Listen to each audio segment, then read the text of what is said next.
एक दिन जनाबाई चक्की पीस रही थी, इतने में ठाकुर जी आ गए और ठाकुर जी आकर के बोले, ए जना सुन। बोले हाँ, तेरा मुझे पद बहुत अच्छा लगता है, तू पद बहुत अच्छा गाती, चल मुझे पद सुना दे। तो जनाबाई पद गा रही थी। जनाबाई ऐसे चक्की चला रही है और पद गा रही है, और ठाकुर जी ऐसे हाथ की टेक लगा करके बढ़िया प्रेम से सुन रहे थे जनाबाई को। धीरे से बीच में ठाकुर जी उठे, बोले ये चक्की पीसना बंद कर, इसकी घर घर आवाज आ रही है ना, तो मुझे तेरे स्वर सुनाई नहीं दे रहे, इसको मत पीसे।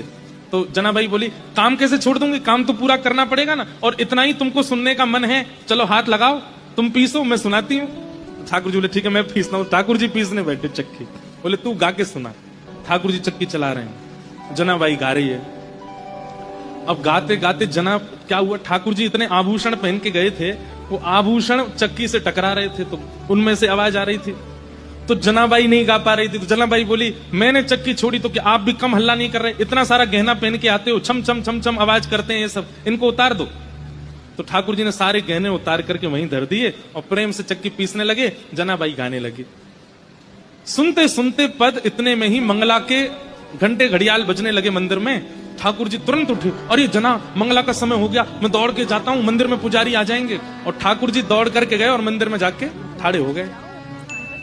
लेकिन रात में जो गहने पहने थे वो वहीं छोड़े आए जनाबाई के। कपाट जैसे सुबह खुले तो ठाकुर जी के श्री अंग पर एक भी गहना नहीं था। और जब वो गहने नहीं मिले, और गहने तो छोड़ आए, ऊपर से एक गलती और करके आए ठाकुर जी। क्या?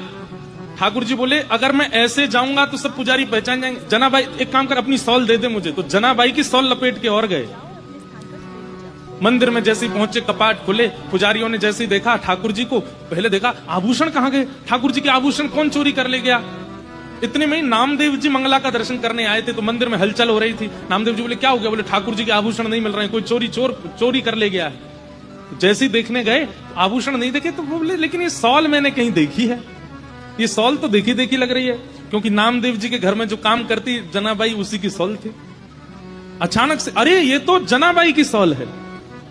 पुजारियों ने जैसे सुना जनाबाई की सॉल, बोले महाराज क्षमा कीजिएगा, आपकी जना ही आई है और आकर के सब चोरी करके चली गई है ठाकुर जी का, हम उसे छोड़ेंगे नहीं। जनाबाई यहां चक्की पीस के सारा आटा इकट्ठा कर रही थी। इतने में सब पंडा पुजारी पहुंच गए और जनाबाई से जाके बोले, ए जना, तेने ठाकुर जी के आभूषण चुराए।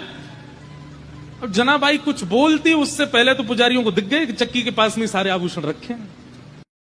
अब जनाबाई क्या समझाए उनको कि पांडुरंग मेरे पास रात को आते हैं, मैं उनके पैर दबाती हूं, उनको गाना सुनाती हूं, कोई मानेगा उनकी बात? पुजारियों ने कहा यही चोरनी है, इसी ने चोरी की है, इससे कुछ पूछना नहीं है, इसका मुंह बांध दो और इसको सूली पर चढ़ा दो। और यही किया, मुख बांध दिया, एक शब्द नहीं सुना उनका, और तभी सूली तैयार करके जनाबाई को चढ़ाने लगे। तो एक पुजारी जी बोले, ए जना तेरी कोई अंतिम इच्छा है? तो फिर से जनाबाई ने एक मराठी में फिर एक कीर्तन गाया ठाकुर जी को टोकते हुए, और उसमें पूरे संसार को जनाबाई कहती हैं कि भैया ये प्रीत की रीत बड़ी कठिन है, इनसे प्रेम के मार्ग में अगर आओ तो सोच समझ के आना, ये बहुत खेलते। आज मैं ऐसी स्थिति में लाके खड़ी कर दी हूं, कहां रात में आकर के मेरे साथ में खेलते हैं, मेरे साथ भोजन करते हैं, मेरे पद सुनते हैं, और अब मुझ पर ही चोरी का इल्जाम लगा के सूली पे चढ़वा रहे हैं, और खुद मंदिर में अपनी पूजा करवा रहे हैं, देखने तक नहीं आ रहे मेरी ओर। अरे संसार के लोगों, वैसे प्रेम करना हो तो इनसे ही करना, लेकिन इनसे प्रेम करो तो बड़े सोच समझ के करना, ये खेलते बहुत है। ये उस मराठी पद का ये भाव है। और जनाबाई सब पुजारियों के आगे बोली, मैं सफाई नहीं देना चाहती, मैं क्या बताऊं आपको कि मेरे साथ क्या हुआ, मैं बस उन स्मृतियों को हृदय में धारण कर लेती हूं जो पांडुरंग ने मुझे दिए हैं, और उनके साथ में जाना मंजूर समझूंगी। और सूली पर चढ़ा दिया। जैसे ही सूली उनके गले में लटकाई और पीछे से उसको कस करके बस खींचने ही वाले थे, इतने में ही पांडुरंग भगवान क्रोधित हो गए, और जो सूली का जो फंदा था वो तुरंत रस्सी से जल बन गया, पानी बन गया, और पानी बन करके अदृश्य हो गया। जैसे ही अदृश्य हुआ, श्री नामदेव जी महाराज तुरंत पहुंचे।